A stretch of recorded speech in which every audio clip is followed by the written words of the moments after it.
Sara, thank you for being here with us. We've just seen your first movie. So it was, you started at the same time being the producer, the director. You wrote the script adapting a Paul Bowles story. So Co-wrote it with Jim.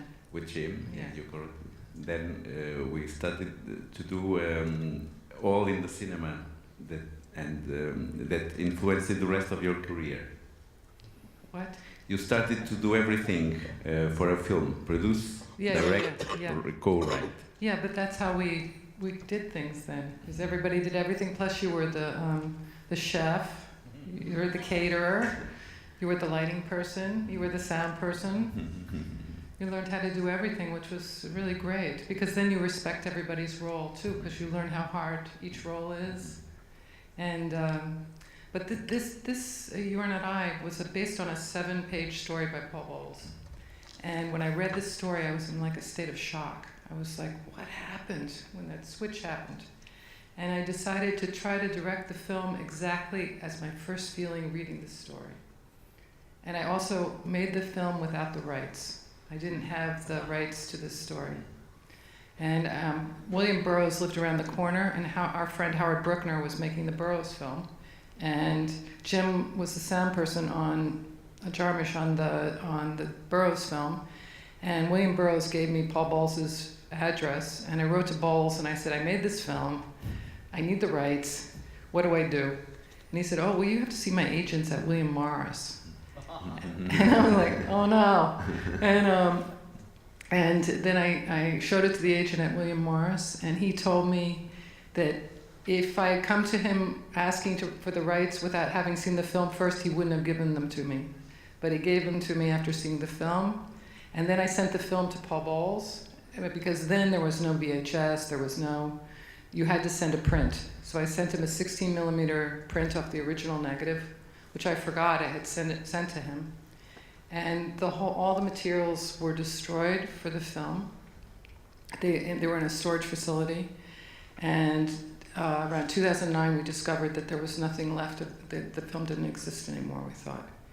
And then these archivists called me, I think it was 2010 or something, and said, we found your film among Paul Bowles' things.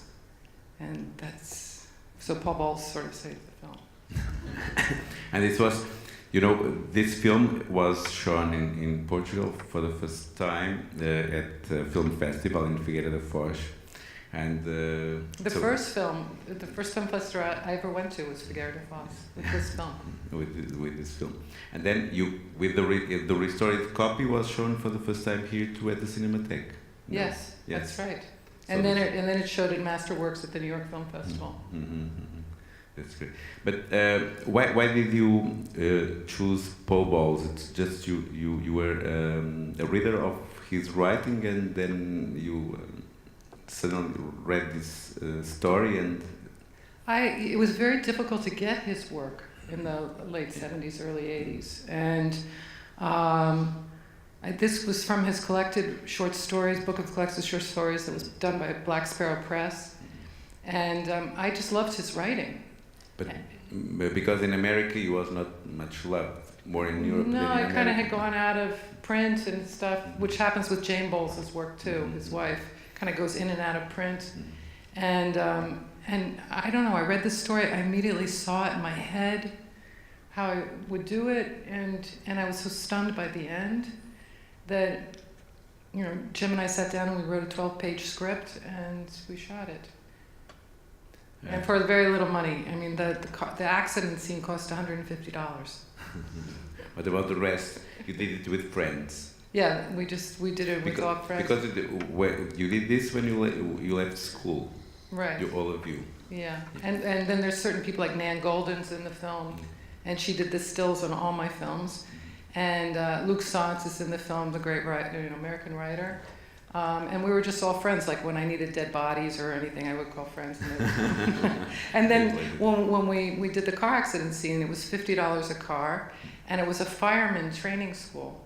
So they dragged it to the fireman's training school, and then the firemen came and blew up all the cars and were very happy, and I brought them a big keg of beer.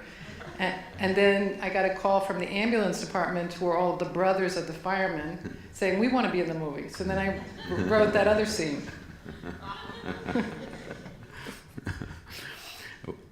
The next film we're going to see, we have just seen the first, now we are going to see the next, or a bit. A bit. It's like 20 minutes of this documentary that's a work in progress right now. My friend Alexis Adler, she's one of the leading embryologists in America. She's an amazing scientist. And after Hurricane Sandy hit New York, she remembered that she had a storage facility in the flood zone with Jean-Michel Basquiat's very early work when he was 18, 19 years old. He lived with her. She was the first person to give him a key to a house because he was living on the street.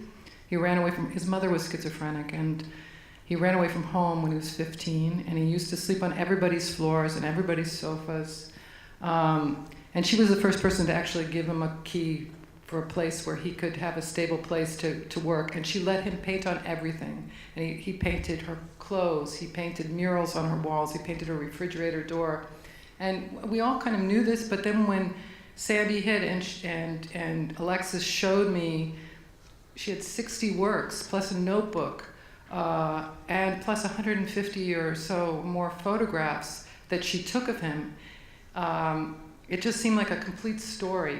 And I wanted to tell this story because Radiant Child, which is about Jean-Michel, is lovely. It's a nice perspective, overall perspective, but this is a real trying to understand him as an artist, what he was thinking about, what his words meant by the people who witnessed him, who were his friends before he became famous, and things that he started experimenting with, which then echoed in his later work. And it's like a key into his work. So what I'm trying to do with this film is I really want to build New York City, 1978, 79, 80, when he lived with Alexis, the scientist, and what inspired him. And because all of us were inspired from the streets then, and people don't think of him as a sculptor. He was dragging things up from the street and putting them together. It's very informative to who he was and his effect, how the effect of New York City on him, and his effect on other people and the people who cared for him at that time before he became, well known, before he became very famous. And he's in the photograph she took. He's at a moment of complete ecstasy of invention. It was very powerful when I saw what Alexis had. But what's your working methods to? So people who has got footage on him. Well, because I was in the scene then, yeah. I know everybody who did stills, did footage of the streets, who knew Jean. I'm lining up a few more interviews that I'm going to do after I could come back from Lisbon. I have people who have never been interviewed, who don't want to be interviewed, like Lee Kwanzos, who was the first really graffiti artist who was using words and painting. He's now a pretty established painter. He doesn't do interviews, and he's going to do an interview.